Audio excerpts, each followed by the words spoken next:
Welcome, one and all, to the latest edition of the Future So Right podcast. I am your host, Pete Beal. This is a Green Flame Press production, and I thank you so much for joining us.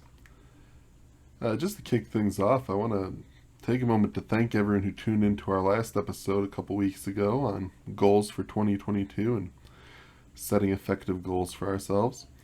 It was the best sort of debut that any of these episodes have had for quite a while in terms of listenership and interaction. So I just wanted to take a moment to extend my sincerest thanks for that. Who knows, maybe the increase was because everyone is feeling a little bit nostalgic after my absence for the last part of the year. Hopefully I didn't scare you all off with that one. But we're back with another episode here today. We're going to be talking about second drafts today. That pesky process that comes after our initial drafting of our work. The second draft is always a lot of fun.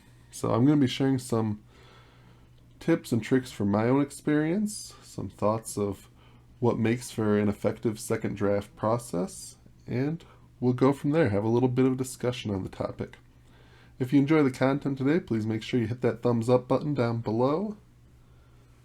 You can always subscribe to be notified when the new episode releases. I drop these about every 2 weeks or so. Other than that, I think this is enough of an intro, so let's sit back, relax, and enjoy the show. So if you're about to embark on a process of creating a second draft, I think it's probably pretty safe to assume that you've completed a first draft. So before we really dive into the second draft process, let's just talk a little bit about what you've done by creating the first draft. So basically with the first draft, what you've most likely done is you've put your story on the paper in a very rough format. Now every writer's a bit different when it comes to first drafts. Some do them more thoroughly than others. Others just want to race through, get the story down, and then clean it up on revisions later on.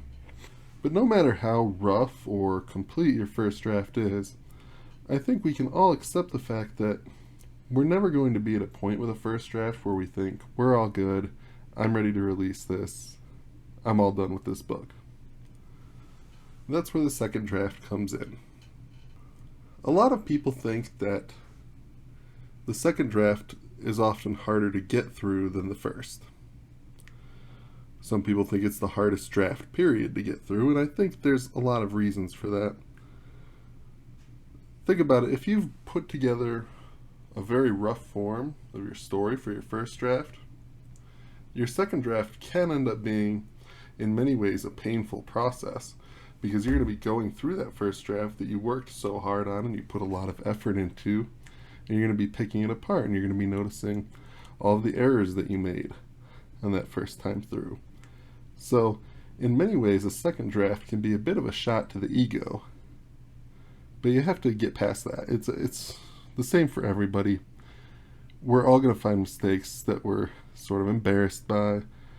We're all going to smack our heads, do the old face palm with things that we see in our first draft. That's normal. It's part of the process.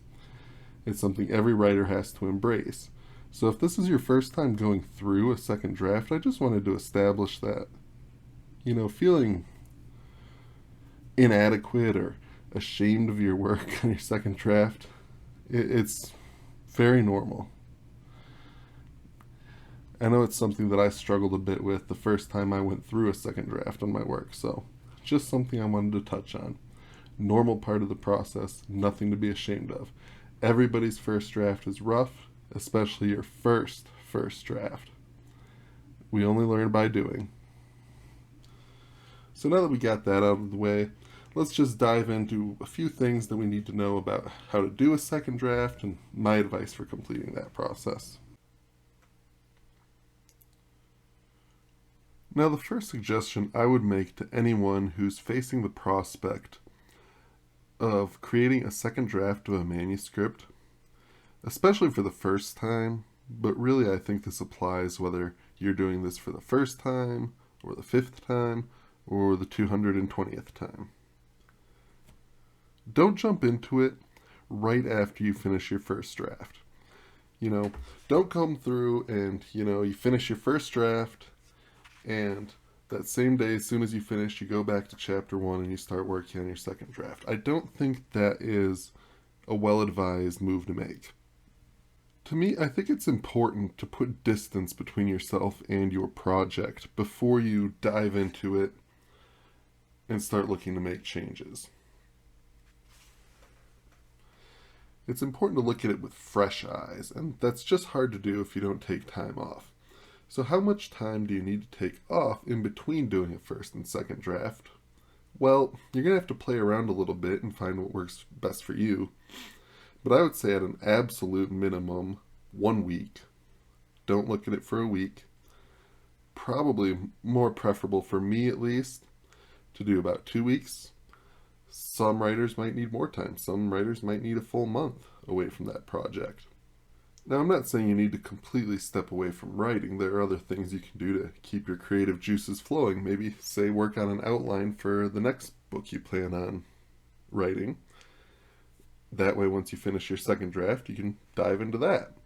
That can be a useful technique, especially if you're writing a series, because you get your outline going, then you finish your second draft, and then the story is still fresh in your mind as you dive into the first draft of your next book.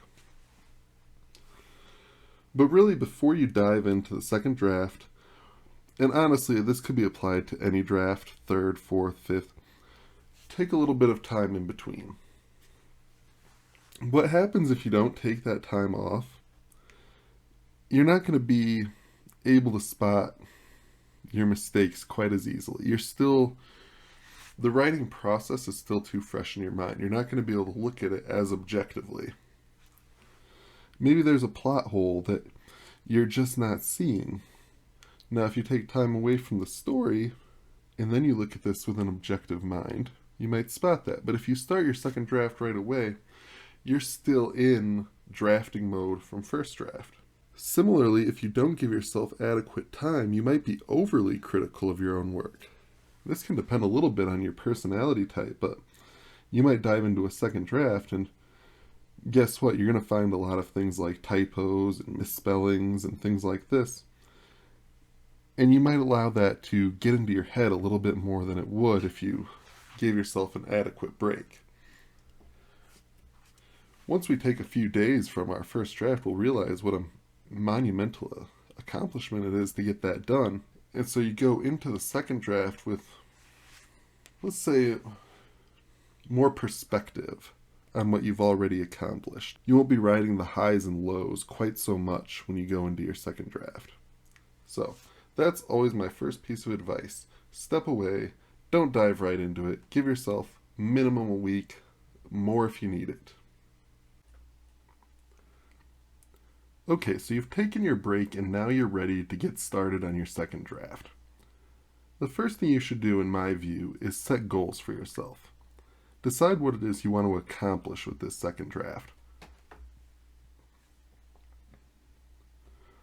Unless you're an extremely experienced author, someone with perhaps dozens of books in publication, the odds are you're not going to be ready to publish simply after a second draft. So what is it you want to accomplish? From my point of view, what I try to do with second drafts is I try to identify things like plot holes, character arcs that don't make sense, or are they moving too slow? Are they moving too fast? Are there areas where maybe I didn't include enough detail? Are there areas where I included too much detail? I tend to be a bit of an underwriter on my first draft. I'm just trying to spit that story out on the page, get it out there, get it out of my head and onto paper or onto the computer. So for me on a second draft, I oftentimes have to go back and add details like, say, character descriptions, setting descriptions, things like that. You know your own writing style better than anyone, so you're going to be the best positioned to determine what your goals should be for this second draft.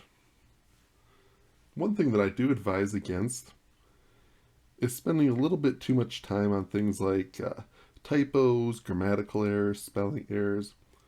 Some people advise completely ignoring these on your second go through. I do not recommend doing that. I am 100% against ignoring things like that.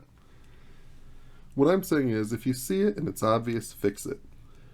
But don't make the second draft the time that you're going to go through with a magnifying glass looking for things like typos and spelling errors, because odds are you're going to be going through this several more times, right? So why are we investing all the time now when we're still going to be making changes, we're going to be writing new material, and there's always going to be the potential to incur more typos and spelling errors and grammatical errors later on. So my advice in that regard would be, yes, obvious errors should be fixed, but don't go through necessarily looking for them. There's plenty of time to do things like that in your third and fourth and fifth drafts. To me, the second draft should be taking the first draft and fine-tuning the story, making sure character arcs, plot points are all on point, exactly where you want them to be, your pacing is good, things like that. The minor details like spelling and grammar, those can come a little bit later. So once you have some goals set for yourself and what you want to accomplish out of your second draft in mind, the first thing I would recommend actually sitting down and doing is reading your first draft. And just fair warning, reading a first draft, especially one that you have written yourself, can be kind of a painful experience, I'm not going to lie. But I think it's necessary, especially if your goals are similar to what we talked about a minute ago, where maybe you're trying to tighten up your plot threads or your character arcs. The best way to understand where your strengths and weaknesses of your manuscript is going to be is by sitting down and reading it from beginning to end. You know, if you jump in and immediately start revising, say, chapter 1, maybe you spot something that on the surface, maybe, oh, this is a plot hole, I have to fill this in. And you forget that, oh, when I was drafting, I resolved that plot hole in chapter 6. It was meant to be discussed later. It's something that I meant to do. And then you've run the risk of repetition. You might think that might not be an issue for you, but depending on how big your manuscript is, think about all the work that put into that. You might have been working on this for a year or 2 years. You're not going to remember every single detail that you went through while you were drafting it. And that's where I think the reread is so important. Refresh your own memory of your own story. You could maybe get away with just, say, rereading your outline if you have a detailed one, but I don't think it's going to have the same effect as reading the story from beginning to end. Now, there are times where you're going to be mad at yourself. We're going to run into some of those typos we talked about earlier. You're going to see some big gaping plot hole, or you're going to see inconsistencies in your writing, and you're going to want to kick yourself.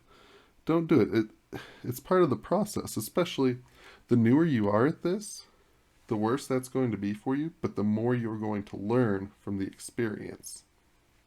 Just know going in, your manuscript is probably going to be a little chaotic. There's going to be mistakes that you're going to smack yourself in the head and say, I can't believe I didn't notice that the first time through. And understand that all of these things are normal. Maybe keep a notebook next to you, or depending on your preference, if you're sitting, say, at a computer or a laptop, keep a document open. And as you notice things while you go through your manuscript, keep a list. This will also help you keep track of things. So, for example, what I talked about earlier, you notice something in chapter 1 and you think it needs to be fixed. Okay, that's great. Make a note of that. Don't dive right in and start fixing it. Because then as you go through your manuscript and you're reading it, and you realize that that was something that you dealt with in chapter 6 and you did that intentionally, you can cross that off of your list and not have to worry about it later. It also helps you keep track of things in the moment as a reader, the type of things that someone who buys your book might notice. oh shoot, this character had brown hair in chapter 2 and now they have blonde hair in chapter 3. Things like this. Quick notes that you can leave for yourself that are going to help you when you go back and actually start the revision process. Oh, right, I noticed this issue on chapter 2, page 4. So I'm going to go right there and I'm going to get to work on that. To me, the best second drafts are always going to start by rereading the first draft. Yes, painful experience, but in my opinion, one that is so valuable to the overall success of your story. The step I would recommend for anyone going through a second draft would be to set deadlines for yourself. Now, these don't have to be super strict deadlines or anything like that, but try to have a goal in mind when you start about when you would like to get this done. As we mentioned earlier, first drafts are typically our longest draft. They could take anywhere from a few weeks to a few years. I'm sure you don't want your second draft to end up taking as long as your first draft. Now, your second draft is typically going to be your draft that has the second most amount of work to it. However, I think in most cases, unless you identify issues where your novel needs extensive rewrites, and this is where that reread we were talking about comes in to help you identify these issues, you could typically get through a second draft quite quickly. For myself, when I'm working on a second draft, I like to give myself, depending on the book, after I do my reread and seeing how much work I need, I give myself a window of about 4 to 6 weeks to get it done. Now, my books tend to be around 80,000 words, so if you have a book that's, say, 300,000 words, obviously you're going to have to adjust your own goals to accommodate that. Likewise, if maybe you're writing a 40,000 word novella, you probably don't need as much time. But something I advocate for, and I've mentioned this in past episodes, get yourself a planner or a calendar and try to structure out a schedule of how you're going to complete this second draft. Keep yourself on track. Maybe write in certain rewards you can give yourself once you meet certain goals. But it's a great way to stay on track, good way to get your second draft done in a shorter amount of time. Then we can get on to the third draft and the fourth draft and eventually get on to publication. The value of our time is an easy thing to overlook when it comes to doing these drafts that come after the first draft. But it's important. The sooner we get through this book, the sooner we can get on to the next one. So once you complete your reread, just sort of assess where you're at and try to set a realistic time frame of when you can get it done. With your first book, you might not hit it, and that's part of the learning process, but I bet with your second book, you'll have a far more realistic view of how much work you can get done in what period of time. So it's something you can always adjust. I just recommend giving yourself a goal to shoot for. So I was thinking for sort of the last part of this episode, instead of just rambling off more, do this, do that, I would use a recent project that I just completed a second draft on as sort of an example of things that I did, and maybe you can choose to follow some of my examples, or you could say that's not for me, I want to come up with my own thing. So I recently completed a draft of Book 4 of the Thrall Saga, which is my long epic fantasy saga. Book 1 released in September, and here's the obligatory. You can purchase down below if you would like. Book 2 is going to come out later this year, and Book 3 hopefully at the end of the year. And so I've been working a lot on Book 4 lately.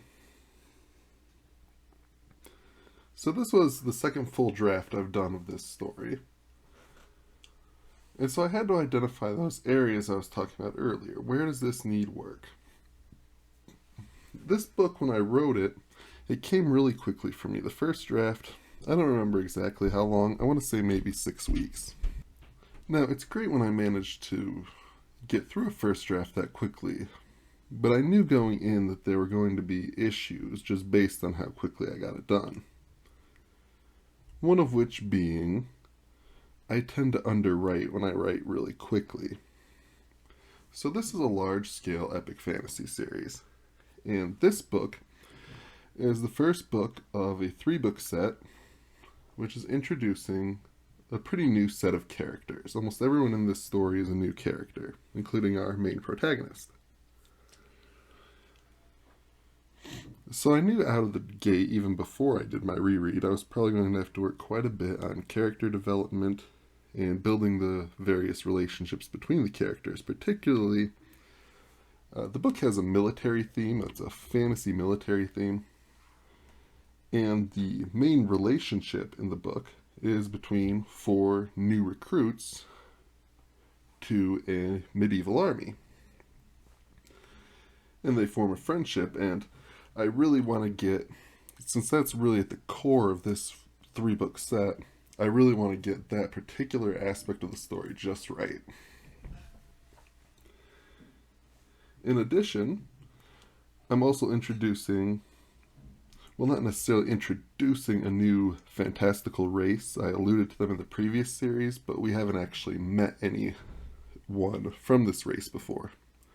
So I knew I was going to have to do a little bit more work on their culture, and this includes their actual culture and also how people outside of their race perceive their culture. I think it's a well-known fact that when we deal with people who are vastly different from us, we often go in with preconceived notions or misguided beliefs. And so I wanted to approach that from both ends of the spectrum, both from within and from the outside. As usual, I came up with some grammatical and spelling errors, and I corrected the ones that I found. However, that's going to be something more so for the final draft before I send the book to my editor, and also obviously my editor will address those as well, and I'll do a final sweep through after that as well before the book comes out to make sure we captured all of those. In addition to the things that I said, I came across several other issues that I didn't necessarily know in advance were going to be issues. And one of those, unfortunately, comes right out of the gate in Chapter 1. And without getting into spoiler territory, it opens with a rather extensive action sequence. Now, I really enjoyed writing the action sequences for this book, and for this series in general. It's going to be a lot of action, and they're going to be great scenes, and I enjoy writing combat scenes, even though they take me a long time to get through. But there was an issue with this particular scene that has to do with setting. And that's one of the challenges. We like to open a story and plunge right into it, don't we? We like to go right into an action sequence. It's fantastic. It's a great way to grab a reader. However, as I'm reading this, I discovered, unfortunately, what I had found was white room syndrome. Have you heard that term? It essentially means that as somebody is reading your scene, it might as well be happening in a plain white room because you're not giving them enough to work with. So I made some adjustments to try to correct that, and then I gave it to my wife and discovered, going forward, I still have more adjustments I need to make to it. So that chapter in particular is going to be a pain point, I think, going forward in my future drafts. There's another similar issue in Chapter 4. You know, the physical aspect of the combat sequences are good. I don't have any issue with those. I think that the fight scenes and such play out well. It's just building those stakes and building an atmosphere around those stakes that I'm struggling with in these 2 particular scenes.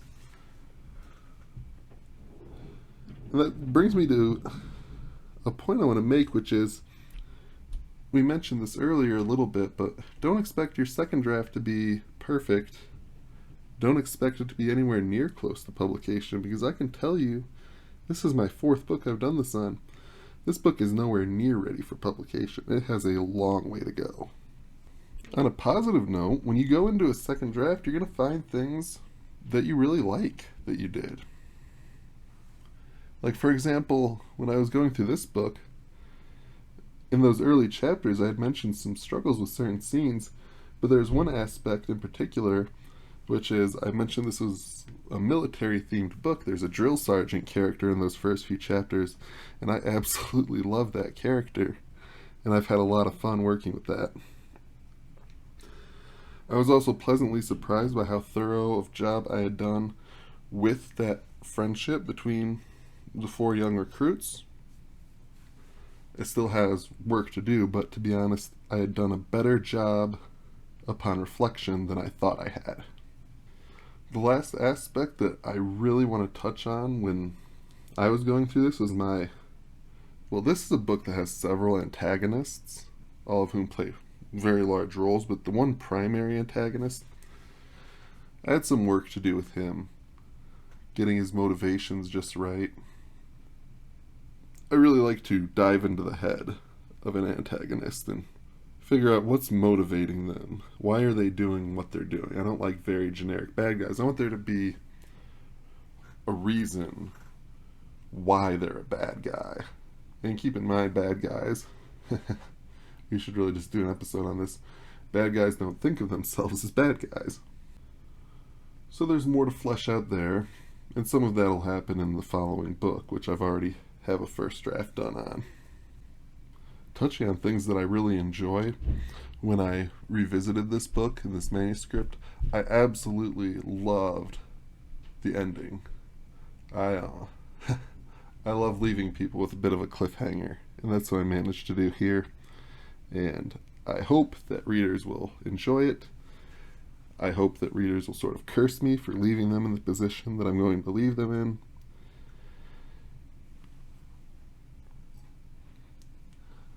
I'm someone who loves and hates a good cliffhanger, so I'm looking forward to hearing the reaction to that. So those are just some of the things that I wanted to give sort of a real life example to go along with these things that we've been talking about. So I thought maybe diving a little bit into my own work would help bring some understanding to some of the things we've been talking about. I hope you found this particular section helpful. I try to do it without giving away too much, just in case any of you do happen to go out and buy my books. Link down below. Great way to support the podcast, but happy to provide it for you either way. I think this is as good of a point as any to bring this podcast to a close. I hope you found this somewhat helpful, especially if you're preparing to go through the process of writing a second draft for the first time. It's very intimidating, and just understand that the struggles you're going to experience when you go through this process are normal.